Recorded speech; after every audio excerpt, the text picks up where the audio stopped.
আজকে আমরা কর্তব্য মুভির পরের পর্বের সম্পর্কে জানব।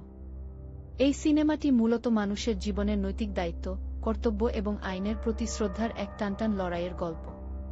কাহিনীর মূল চরিত্র এক সৎ ও নিষ্ঠাবান পুলিশ অফিসার বা সমাজসেবক, যার কাছে নিজের কর্তব্যের স্থান পরিবারের চেয়েও উচ্চে। নিজের দায়িত্ব পালন করতে গিয়ে তাকে পদে পদে নিজের আপনজনদের হারাতে হয় এবং সমাজের প্রভাবশালী অপরাধীদের মুখোমুখি হতে হয়। লোভ ও লালসার মধ্যে উঠে কিভাবে একজন মানুষ নিজের আদর্শকে টিকিয়ে রাখতে পারে, তা এই গল্পের প্রতিটি পর্তে ফুটিয়ে তোলা হয়েছে। চরম নাটকীয়তা, অ্যাকশন এবং মানসিক দ্বন্দ্বের এক দারুণ কোলাজ এই সিনেমাটি। শেষ পর্যন্ত সত্যের জয় এবং কর্তব্যের প্রতি নিষ্ঠার এক অনন্য দৃষ্টান্ত স্থাপন করে এই কাহিনী।